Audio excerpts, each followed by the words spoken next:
The new Premier League season is just round the corner, and today I'm giving you my predictions. Do I think Burnley, Sunderland and Leeds United will survive relegation? Do I think Man United and Tottenham will finally finish in the top half of the Premier League? And the most important question, who is going to win the Premier League title this season? You will find that out at the end of this video, and a massive forfeit for a guaranteed prediction I'm going to make at the end of this video. Plus, a little bit later, you will see exclusive behind the scene footage of Premier League teams getting ready for the new season. You don't want to miss it. Let's do some predictions. Of course, we're going to start at the bottom, and 20th, I'm going with Sunderland. Two reasons. The first one, it kind of reminds me of an Ipswich Town for last season. Nobody really expected them to survive relegation at all. Nobody really expected them to get promoted either. I don't think a lot of people had Sunderland beating Sheffield United in the playoff final. Sheffield United, they like to sing about Leeds United falling apart, didn't they? Well, look what happened. Second reason, I just don't think they're going to be Premier League ready, and it feels like it's going to be a participation trophy that they're going to get at the end of the season for being in the Premier League. I hope not, and I hope they survive, and I hope they break that curse of the three promoted teams getting relegated straight away, but I don't think it's going to happen. One thing we are blessed with this season is the time-weird derby, Sunderland against Newcastle. It's going to be feisty. In 19th, I've gone with Burnley. Recent evidence suggests that the promoted teams are just going to get relegated again, and these days Burnley are up and down like an elevator. One thing Burnley do well at is a transfer announcement video. If you haven't seen the Kyle Walker one, go and watch that. It's bloody brilliant. Now, if the league table was based on transfer announcement videos, then Burnley, they would have done the 10p. Kyle Walker is a surprise signing for Burnley. Now, will it make a difference for them? I don't think it will, but who knows? They might make me claret and blue in the face by the end of the season. 18th, Leeds United. Out of the three promoted sides, I think Leeds have the best chance of staying up, and I think they will battle towards the end of the season. Leeds, when you think of Leeds United, you think of a Premier League team, don't you? They should be a Premier League team by name, but that don't get you nothing these days, does it? The name. But unfortunately, Leeds United will be back predicting right. It's in the EFL Championship and probably come up again in a couple of years. But what I'd like them to do is do a Fulham, come up and surprise everybody and stay up and become Premier League team again. 17th, West Ham. West Ham were down there last season. It wasn't a very good season for them, and with Kudus going, I can't see them doing much better than they did last year. They won't be challenging for Europe, but they are way too good to go down. Every single Premier League team is too good to go down. Look at your Evertons, your Brentfords, your Palaces, your Fulhams, your West Hams. You just can't see them in the EFL Championship. The gap is too big. It's like asking Arsenal to win a European trophy. It's impossible. I really hope I have not jinxed that. 16th is Brentford. Losing your best players will make you struggle, and I think Brentford will struggle this year. It's still not enough to get relegated, but I don't think they're going to have enough to be challenging for the lower European places like they did last year. Thomas Frank is gone. Mbeumo will be going to Manchester United. I mean, if Man United pull their finger out, but it's going to be a 16th place finish for Brentford. Just get through the season sort of thing. 15th is Wolves. Last season, towards the middle of the season probably, I had Wolverhampton Wanderers to go down. In the end, they coasted to safety and even finished above Tottenham Hotspur, who, just a reminder, finished 17th. Won't be that bad this year, but I see Wolves finishing around the same sort of place they did last season. Their first game is against Man City, which in previous years you would have thought, oh my god, that's terrifying, but Man City in recent times, Wolves might make them feel a little bit humble. 14th is Fulham. Fulham used to be one of those yo-yo teams, Championship, Premier League, Championship, Premier League, up and down, up and down. Quick question, do yo-yos even exist anymore? Does anybody even use yo-yos? Them and Norwich were the ones up and down, but now Fulham are a proper Premier League team. Mid-table alongside the Evertons, the Crystal Palaces and the Manchester Uniteds. I think it's going to be the same this season, although I do see Fulham going on a little cup run, like an FA Cup or a Carabao Cup. Last year we saw Tottenham win a Europa League, we saw Crystal Palace win an FA Cup, their first ever major trophy. Who says no to a team like Fulham winning a trophy? 13th is Everton. New stadium struggles? I don't think so. I think they will be okay at the Hill Dickinson Stadium, which I will be filming a video at that stadium at some point during the season, so keep your eye open for that. Last couple of years, I've made predictions about Everton. I think it was if Everton or Man United beat Liverpool or something like that, I'll wear an Everton and Man United kit. I'm not making predictions like that again. You'll find out at the end of this video what my prediction and forfeit is. Now, usually when a team goes to a new stadium, they struggle for a bit, and we've seen that happen quite often. I think Everton will be hanging around relegation for a little bit, and then they'll accelerate towards mid-table. 12th is Brighton. Brighton finished 8th last season. I think they're going to drop 4 places down to 12th this season. I like Brighton, you know, they're always just a nice team to like, aren't they? They're just likeable. They always seem to find little gems, and they are never an easy game. Although this season, I just see them plodding along like a seagull at the beach looking for chips. Challenging for Europe, but eventually falling away. I always hope Brighton have a good season, but I think it might be a little bit too much for them this year. And what I mean by too much is I think the competition for the European places is just heating up, and I don't think Brighton are as strong as the others. In 11th, Crystal Palace. The FA Cup winners Palace are going to want to push on in the Premier League after winning the FA Cup, but we're going to struggle, aren't they? Because when you're in Europe playing Thursday and Sunday, especially for a team like Crystal Palace, who it's their first ever time in Europe, I believe, it's going to affect their Premier League form. We've seen it all the time, that Thursday, Sunday, it'll mash you up. I don't think it's a horrible season if Palace finish 11th. They're going on a European tour. Their fans are going to be over the moon, aren't they? We hope they go on a European tour. Now, before we find out who my top 10 in the Premier League is going to be, I've got some exclusive footage, exclusive behind the scenes footage of Premier League teams getting ready for the new season. Check it out. The new season is nearly here. I think we might be favourites for the title again. The process ends in 2026. We win the big one. Get off FIFA, Arsenal. Ah, sorry.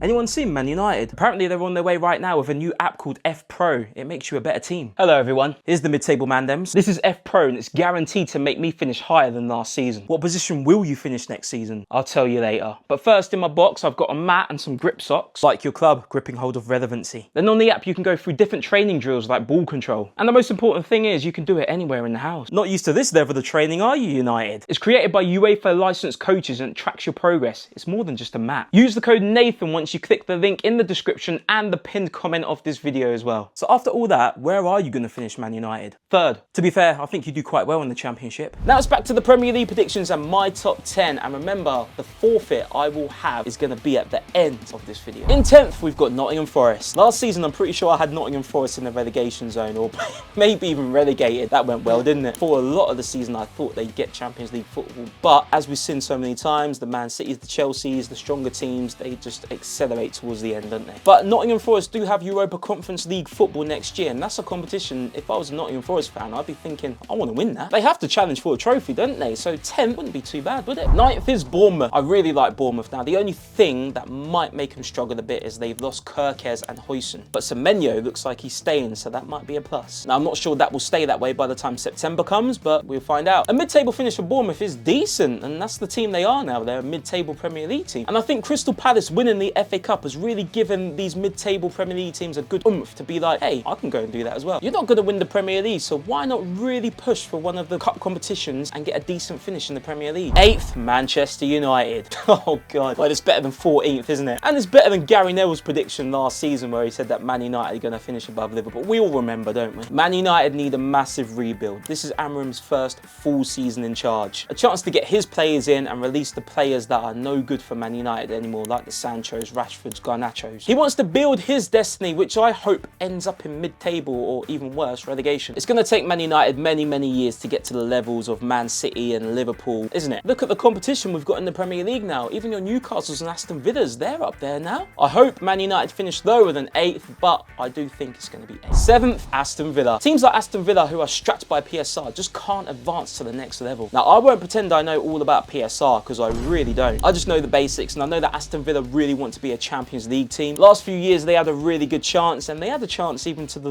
last day of the season as well with that dubious VAR decision. But you can't just look at one decision of not getting Champions League. You've got to look at the whole season. You weren't good enough. I don't think Aston Villa get Champions League football this season unless they win the Europa League, and who says that they can't do that? The top 6 is going to be very close, and in 6th place, I've got Newcastle. It will go down to the wire in regards to who gets Champions League football the next season, and I cannot believe that I've put a team who finished 17th in the top 5. But I did, and I might get cooked. This season, though, Newcastle United are back in the Champions League, and I think they could go far in that competition. I'm not saying they could win it, but I'm saying they could go far. I think after winning the Carabao Cup, they will prioritise a cup competition as well and just win a trophy. Newcastle winning the FA Cup. Brilliant. It's so tough getting into the top 6 of the Premier League right now, but right at this moment in time, Newcastle are a top 6 team. 5th, Tottenham. What am I doing? I'm doing this because I'm sure they will be a surprise package of the season. I'm sure they will be up there. Now, of course, we can't laugh at Tottenham anymore about trophies and things like that because they won the Europa League last year. We saved the laughing at another North London team. I think Tottenham will have a good season this year, though, and I think they need to be a Champions League team going forward, don't they? I mean, you can't be playing Europa League games in the Beyonce Stadium, can you? In 4th, I've got Chelsea. Another team who are back in the Champions League and only won it a few years ago. Being a Chelsea fan must have been a whirlwind these last few years because you've been all over the place, haven't you? Spending billions on players, then becoming mid-table Mandems, winning a Europa Conference League, being in a Premier League title race, but saying that we are not in a title race. Well, I think that title race will come in a couple of years, or within the next few years for Chelsea. Chelsea will be back without a doubt. We've had our fun laughing at them now, and I think they're going to become a serious club in the next few years. In 3rd, I've got Man City. I just don't think Man City will be fully back this season. I just think it's a huge shift and change at the club right now. You've got Kevin De Bruyne, he's gone. They had such a disappointing season from Man City standards last year. And I don't think they win the Premier League. But you've got to remember the Fergie years in the 90s and 2000s. United didn't win the Premier League title every single year. They had a couple of years out, didn't they? And they won other cup competitions. For City, I think they need to attack the Champions League. I feel like they need more than one European title. It just doesn't seem like it's enough for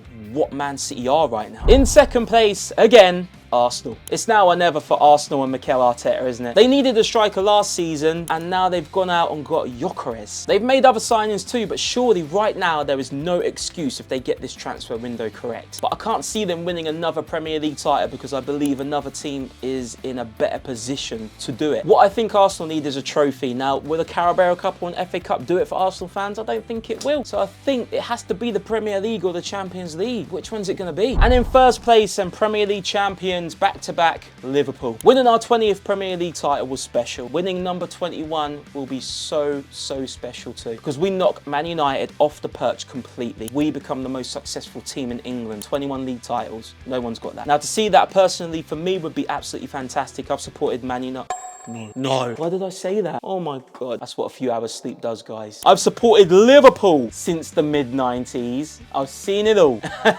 And yes, I'm an unk. I think Liverpool will win the title this season. I really hope they do. But if they don't, in the grand scheme of things, it doesn't really matter. We watch football week in, week out. We love it. You know, we see our teams get promoted, relegated, win trophies, lose finals, win titles, lose titles. But over the last few years or so, I've learned that life is so much more important. I'm going to miss you, Diogo Jota. Forever our number 20. Here is the full Premier League table based on my predictions. Now, before you go, I did promise that my prediction and forfeit will be revealed, and it will be now. My guaranteed prediction, this has to happen or else I'll have a forfeit, is that the bottom three that I predicted, Leeds, Sunderland and Burnley, will 100% get relegated. If they don't, and even if one team survives, I have to go to the Everton Stadium and Old Trafford as well in a full Everton kit and a full Manchester United kit and become an Everton and a Man United fan on separate days. Get your predictions in and subscribe.